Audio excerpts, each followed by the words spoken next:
Pois a verdade é que a día de hoxe tanto Xinzo como os povos do rural atópanse nunha situación de abandono total. Todos sabemos que Xinzo é a capital da comarca da Limia, pero nós pensamos que non está exercendo como tal. Cal é a valoración que fai vostede das listas electorais que se presentan e a valoración da súa propia candidatura?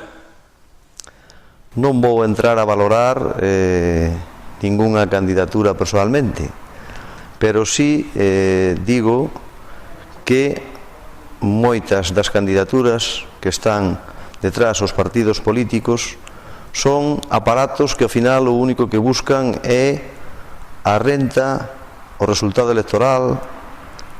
A diferencia de Alternativa por Xinzo da Limia, de Áxil, é que somos un grupo humano sin ningún tipo de ataduras e que o único que pretenderemos é defender as veciñas e os veciños de Xinzo.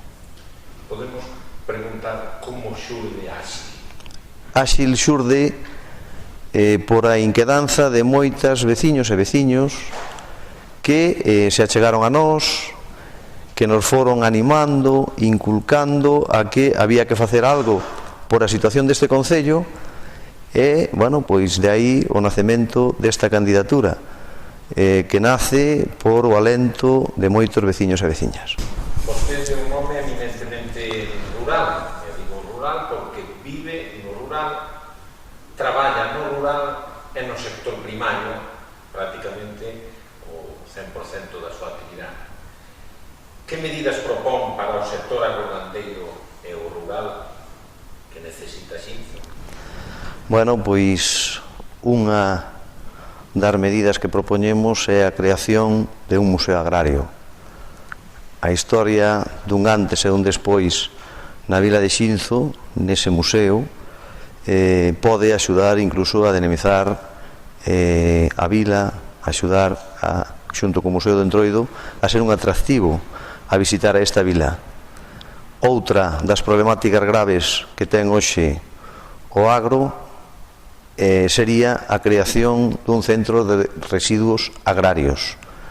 A día de hoxe fálase moito de medio ambiente, fálase de moito de ser respetuosos, pero temos verdadeiros problemas a veces para xestionar os residuos agrícolas, e será unha aposta decidida deste goberno.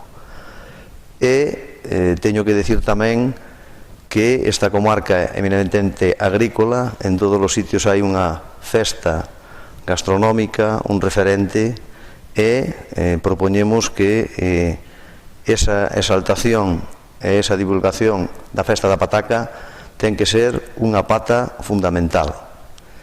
E, ao mesmo tempo, os que somos produtores facemos o difícil, que é producir, neste caso, un produto bo, un produto de calidade, e o que teríamos que intentar desde o Concello é buscar a forma de poder transformalo. Sería moi importante que empresas de transformación dos nosos produtos se instalaran en Xinzo, xeneraran riqueza e ao mesmo tempo se puxera en valor os nosos produtos que estamos producindo no día a día. É outro lugar de promoción deses produtos que facemos no día a día nesta comarca, neste concello, pois sería o impulso da Plaza de Abastos, donde a día de hoxe só hai 2 postos e nos pensamos que ten que ser un referente, un atractivo, non só de venta, senón incluso conseguir que sexa un lugar visitado polas persoas que se achegan hasta Xinzo.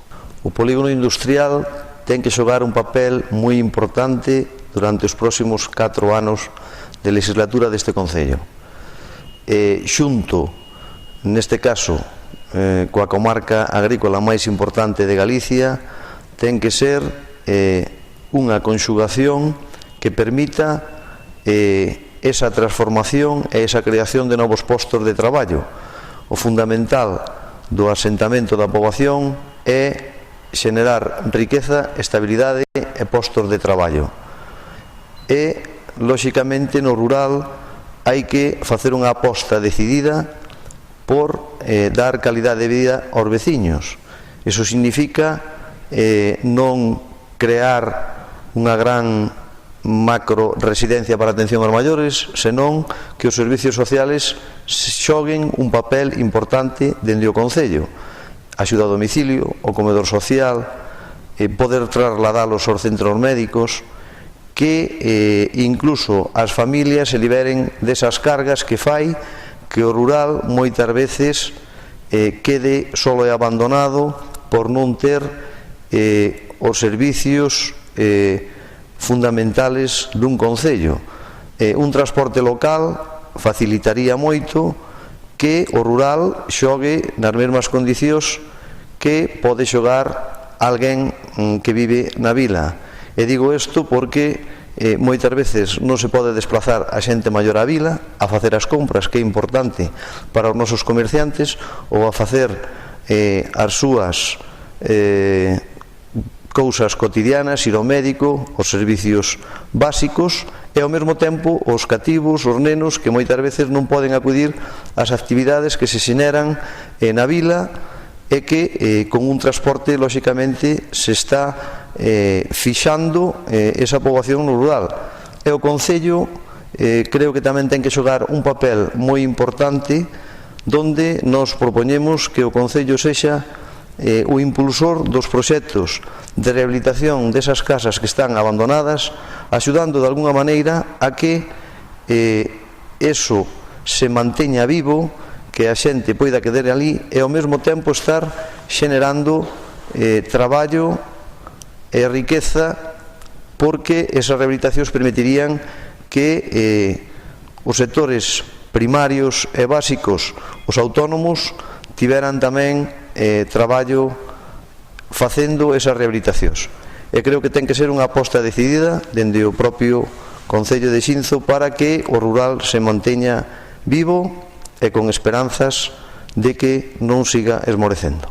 A alternativa por Xinzo da Limia, neste caso Áxil, se de algo presumimos é de que somos unha lista dialogante, receptiva, que escoitaremos a todo o mundo, que dialogaremos con todo o mundo, pero deixando claro que se de nós depende, o Partido Popular non formará parte do novo goberno municipal.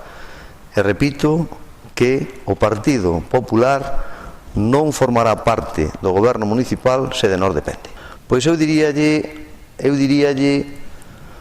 ás veciñas e aos veciños de Xinzo que acudan a votar e que voten pensando na responsabilidade que lles toca a hora de exercer o voto. De tantas candidaturas van a elexir a 13 persoas que posiblemente 7 van a decidir o que se vai a facer, o que vai a pasar en Xinzo durante os próximos 4 anos. O futuro de Xinzo pasará por esas persoas que van a elixir. É dicir que todos os que me coñecen saben que son unha persona humilde, honrada e traballadora, e que esa será a premisa se chego a ser alcalde do Concello de Xinzo. Diálogo e defensa de todos os veciños e veciñas do Concello de Xinzo. Esa será a premisa se eu chego a ser alcalde. E digo ca man no corazón, serei o alcalde de todos e de todas.